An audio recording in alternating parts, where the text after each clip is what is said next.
അപ്പോൾ നമ്മുടെ ഈ പ്രോഗ്രാമിലേക്ക് നമുക്ക് വീണ്ടും ചീഫ് ഗസ്റ്റ് ആയിട്ട് നമ്മുടെ അലീമ മാഡത്തെ വീണ്ടും കിട്ടിയിട്ടുണ്ട്. മാം സ്വാഗതം, കെൻമി ഡിജിറ്റൽ അക്കാഡമിയിലേക്ക് സ്വാഗതം. അപ്പോൾ ഇന്നും ഞാനൊരു ക്വസ്റ്റ്യൻ ആയിട്ടാണ് വന്നത്. ആക്ച്വലി ഇന്ന് എൻ്റെ ക്വസ്റ്റ്യൻ എന്താണെന്ന് വെച്ച് കഴിഞ്ഞാൽ, നമ്മളിപ്പോൾ ആൻഡ്രോയിഡ് മൊബൈൽ യൂസ് ചെയ്യുന്ന സമയത്ത് നമ്മൾ ഒരുപാട് ആപ്സ് ഡൗൺലോഡ് ചെയ്യാറുണ്ടല്ലോ അല്ലേ? ഇപ്പോൾ മാമിൻ്റെ മൊബൈലിൽ ഒരുപാട് ആപ്സ് ഉണ്ടാവല്ലോ. ഇപ്പോൾ എൻ്റെ മൊബൈലിലുള്ള ആപ്സുകളാണ് ഈ കാണുന്നതൊക്കെ. ഓക്കെ, ഇതല്ല, ബാക്കി ഇതൊക്കെ ആപ്സുകളാണ്.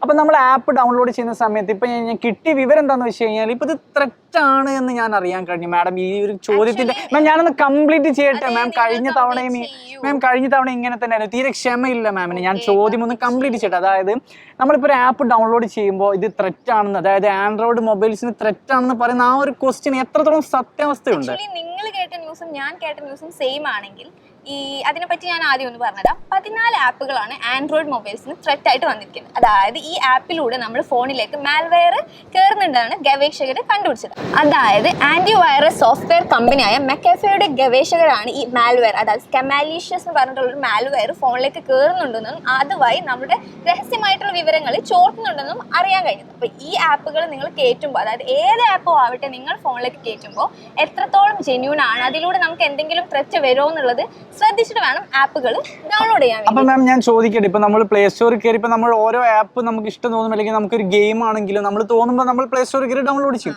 അപ്പൊ അങ്ങനെ ചെയ്യുന്ന സമയത്ത് ഇതിപ്പോ ത്രെറ്റ് ആണോ അല്ലെ നമുക്ക് നമ്മൾ മൊബൈൽ ഫോൺസ് എടുത്തിട്ട് സ്കാൻ ചെയ്യണം. ഓക്കെ, അങ്ങനെ സ്കാൻ ചെയ്യുകയാണെങ്കിൽ നമുക്ക് ഇത് കുറച്ചുകൂടി സെക്യൂർഡ് ആക്കി വെക്കാം എന്നാണ് എന്റെ ഒരു ധാരണ. അപ്പൊ മാമിന്റെ ഒരു അഭിപ്രായത്തിൽ ഇന്നത്തെ ഒരു ജനറേഷൻ കടന്നു പോകുന്നത് വളരെ വലിയൊരു ഒരു ഇതിലൂടെയാണോ? എത്തിച്ചു.